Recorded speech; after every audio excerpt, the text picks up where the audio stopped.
To begin working with forms, we have to create some kind of data layer in our application. We need a set of models that will represent our business items and concepts, such as tasks, messages, categories, and more. Inside Visual Studio, I've added a new models folder to our project, which contains several classes. This might look a bit intimidating at first glance, but don't worry, the changes I have made are not complicated. This is the only point in the course where I'll be jumping ahead like this between modules. Adding all of these classes is a bit tedious and isn't really specific to Web Forms or MVC, and this is just a very basic entity framework setup, so we don't want to spend a lot of time on this. If you've never used Entity Framework before, it provides an abstraction layer over the database so our entities and tables can be represented as code classes. A full explanation of how Entity Framework works is well beyond the scope of this course, but if you're unfamiliar with it, just recreate these classes and you should be fine. Our first class is called Admin, and if we open that up, you can see it contains only a few properties. Whenever we see an ID property like this, this is the member that Entity Framework will use to auto-generate a primary key in the database table. At the moment, our application relies on built-in Windows authentication for its security, but we still want a table of users in the database so that we have a simple way to assign them to tasks and things like that.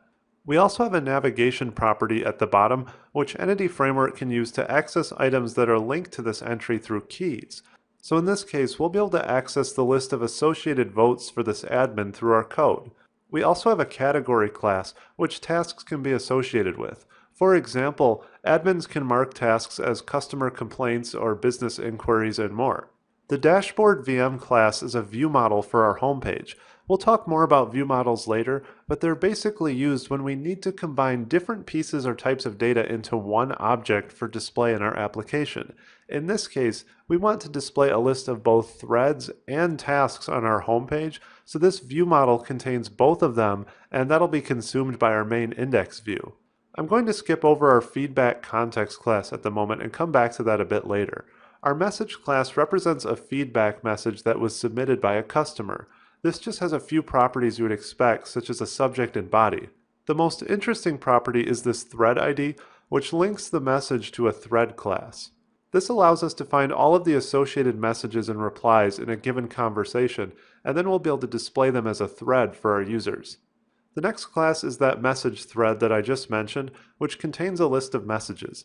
We can populate that list by looking for all of the messages with a thread ID equal to the ID value of this class. The reply VM class is another view model, and that will be used on the page where we reply to messages. On that page, we want to display a list of the messages in that conversation, as well as build a form to write out another reply, so we have the necessary properties for that as well.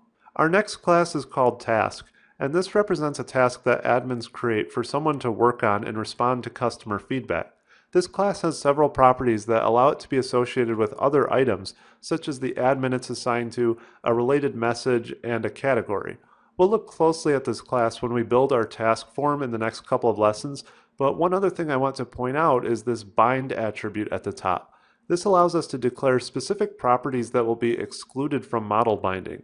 Since this model will also represent our posted form data, we're just explicitly stating that we don't want to bind the Entity Framework navigation properties, since that can cause issues for us. We also have this small class called Vote, which will just be used by the survey widget in our application. When an admin votes through the widget, each vote is represented by an entry of this class and linked to the admin that they voted for. The final class I want to look at is this feedback context class, which is what manages the relationship between our classes and the database. If you're familiar with Entity Framework, this should look very familiar. We're simply creating a dbSet property for each of our model types, which associates them with a table in our database and allows us to retrieve or persist items. We also have this feedback initializer class inside of this file, which might look complex if I expand it, but all it's doing is generating sample data over and over. If you scroll through this, you can see that all of the code is just creating new instances of objects and saving them to the database as sample data. It's really that simple. One other thing worth noting is this parameter that's passed into the context base class. This represents a connection string in our web config, which we can see if we browse over to that file. We only have one entry in our connection strings node, which is the path to our local DB database. So again, once you have these classes in place, we won't be modifying them much or jumping ahead again for the rest of the course, and we're just going to be focusing on web forms and MVC. In the next lesson, let's focus on rebuilding the task form using dynamic razor helpers, so that way we can start submitting and persisting form data.